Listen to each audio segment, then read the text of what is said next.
Primero que nada hablan en el sentido de a un especialista en estudio visual le preguntaron un poco, yo voy a hablar de este tema como cualquier persona de ustedes, puedo adquirir mi opinión a partir de lo que leo, lo que veo, o sea que no soy especialista ni en ciencias políticas, ni en geopolítica, ni en nada, o sea, soy profe de historia del arte y doy alguna materia acá en la facultad. La opinión que voy a formular es una opinión como cualquiera de ustedes desde mi mirada del tema. O sea que en ese sentido no hay idea de especialista. Y la otra cosa para aclarar, en mi opinión, el mundo vive en crisis desde que la humanidad existe, de alguna manera, en el sentido de vive en transformación y en situaciones de reflexión que generan justamente esta transformación. Y el otro punto del cual voy a partir también es que la diferencia por ahí en estos tiempos es como estamos en una instancia global o internacional. Cualquier cosa que sucede en algún lado tiene una repercusión y un alcance muy importante. O sea, realmente eso sí es un dato duro, diríamos, el nivel de globalización que ha adquirido toda la acción política, geopolítica y económica en la cual debemos encontrarnos fuera de todo lo que está pasando en la realidad mundial. A partir de esas dos cosas, quizás el enfoque que yo le dé a mi pequeña presentación esté más separada desde el plano geopolítico, si quieren, en función de un tipo de mirada que seguramente va a ser diferente a la que tienen todos ustedes acá, por mi formación y por mi ideología. Yo creo, en términos políticos, el centro de crisis en términos internacional lo veo, o sea, como varias líneas. Yo lo veo en el caso de, fundamentalmente, Oriente Medio, quizás si uno pone el centro, es Siria, con toda la complicación que tiene esta guerra y la matanza que se viene generando hace unos cuantos años, y el grupo de intereses que se mueve ahí en ese lugar, propio de la geopolítica occidental, propio de, diríamos, todo el problema interno que tiene el mundo islámico y las consecuencias de algún modo que vino teniendo esa llamada primavera árabe, que tuvo una movida quizás para mucha gente transformadora, y que ahí de alguna manera se ve la lección que muy distinto es generar ruptura a después generar construcción. Y donde se pudo generar construcción, que fue en Egipto, vino un golpe feroz, y donde no se pudo generar construcción, realmente son territorios anárquicos, como el caso de Libia y el caso de Siria, con toda la complicación que está de la interna árabe entre Arabia Saudita e Irán, el problema geopolítico de Europa y ahora que se mete Rusia, y la deriva que genera eso con la crisis de inmigrantes en Europa, que de alguna manera ahí desarma o pone en tela de juicio un montón de valores supuestos que tiene el mundo occidental, de los cuales se caen a pedazos en términos de lo que se puede ver en la crisis de inmigrantes y en la matanza que sucede en toda esa área del pueblo sirio. Yo veo ese núcleo ahí como un problema humano, político, geopolítico sumamente importante, y yo calculo que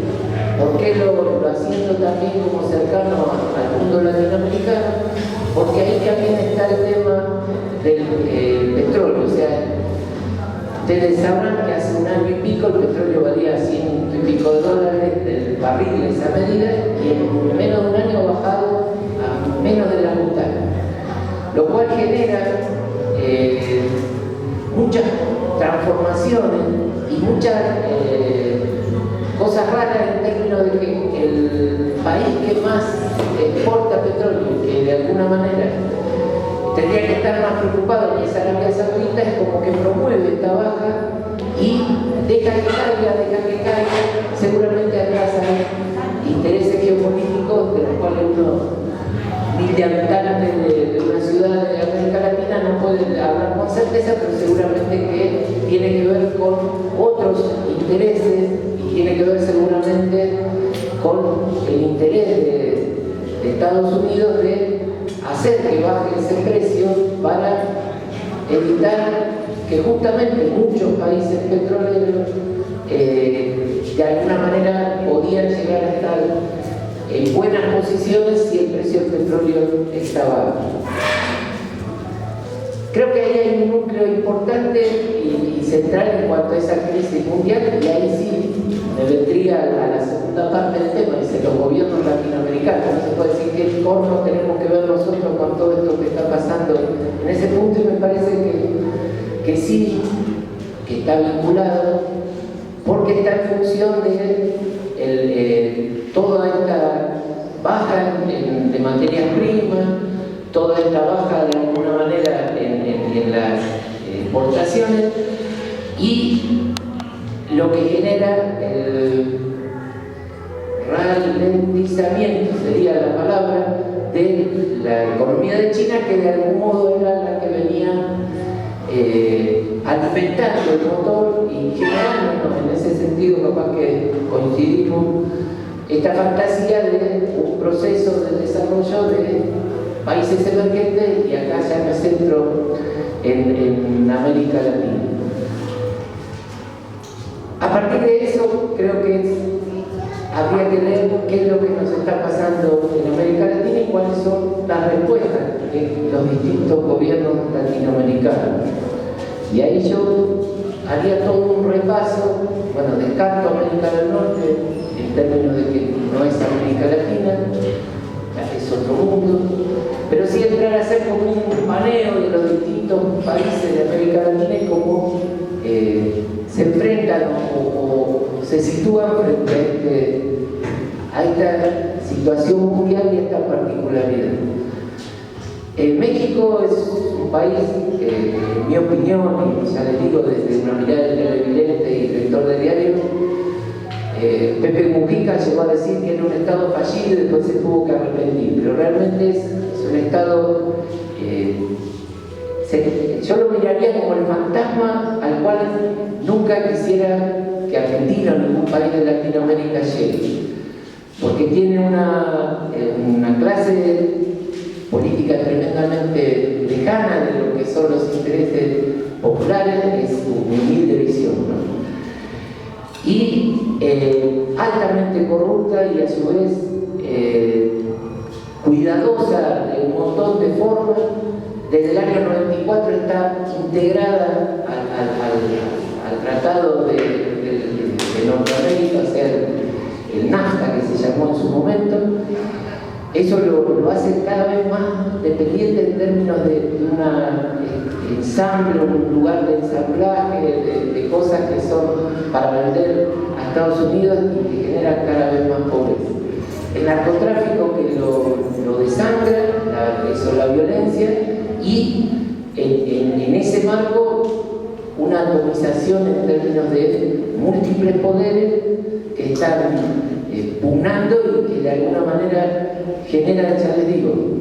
para mí siempre es ese fantasma del cual no quisiera nunca que un país cercano, latinoamericano, en el caso mío que soy argentino,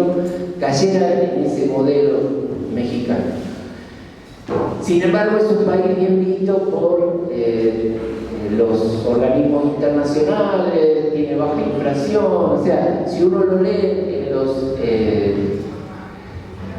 indicadores que construye la mirada global, de algún modo lo muestran no como un país modelo, pero un país estable. Bueno, en mi opinión sería lo más terrible que le puede pasar a un país llegar a generarse como el modelo mexicano.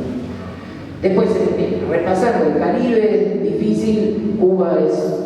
un modelo diferente, creo que Cuba está en un proceso de transición. Yo tuve la suerte de estar en Cuba en el 2012 y lo que pude hurgar en términos de visión, ya le digo, de un ciudadano común, es esta idea de que tiene una transición a la China, en el sentido de que está saliendo de su modelo comunista, stalinista, si quieren llamarlo, y está saliendo hacia un modelo que yo comparo cercano a lo que, por lo que leo, etcétera, estaría en China. Sí vi en Cuba, desde mi mirada como ciudadano, que por ahí se puede hablar de pobreza, pero hay mucha dignidad y, de alguna manera, en la medida que no oprime así como una presión que ya la tiene, ya la manejaron, etc., como la de Estados Unidos, creo que puede llegar a tener una salida, por lo menos puede ser mala, puede ser buena, pero generada por los propios cubanos. El resto del Caribe creo que es un gran all inclusive o en términos de lugares offshore, etc. Me parece que en ese caso no veo ningún proceso de desarrollo más allá de estar integrado al esquema de Estados Unidos en función de un lugar que ofrece servicio. El tema de Honduras fue un tema estratégico. Creo que lo de Honduras en el 2009, me acuerdo, ahora me olvidé del presidente, el del sombrero, que no le dejaron la reelección. Ahí se mostró las garras de alguna manera de, ¿cómo se llama? Zelaya, exacto. Se mostró un poco las garras de Estados Unidos en el sentido que ahí puso un freno geopolítico a lo que podía ser una expansión del modelo más cercano a lo que era, ustedes le denominan el chavismo, etc. Y ahí se frenó en seco de algún modo la decisión geopolítica americana en términos de Norteamérica, y no sé en qué terminará, si es solo un anuncio, el canal que se anunció en Nicaragua, que vendría con inversiones chinas, que ese sería un punto de bastante conflicto y en términos geopolíticos bastante, no sé si transformado, pero sí de quiebre con respecto a la que es Centroamérica en la actualidad. Es un proyecto a mediano y largo plazo, pero que podría llegar a transformar el escenario de América Central. Costa Rica, yo tuve la suerte de estar el año pasado y la vi como un país que está amenazado justamente por el tema, que seguramente ustedes van a hablar de esto, de los capitales líquidos, o sea, todo ese mundo financiero de fondos de inversión que invierten, pagan turismo, etc., y es todo mucho dinero de lavado y de tráfico de armas que llega y que de alguna manera lo que genera es lujo, diferenciación, lugares exclusivos, siendo que la tradición de Costa Rica en general era de un país bastante igualitario dentro de los patrones de América Latina. Y después ya bajando al sur, bueno, Panamá me parece que ha entrado justamente en el riesgo que Costa Rica por lo menos está tratando de no caer. Es un centro exclusivamente financiero y de Puerto Libre. Y entrando al sur, creo que dentro de lo que está sucediendo a nivel mundial, me parece que tenemos que pensar que no es que somos privilegiados, pero que estamos en un momento mejor que lo que podía ser en otros tiempos y en otros lados. Veo con mucho optimismo las conversaciones de paz que están generándose entre Colombia, con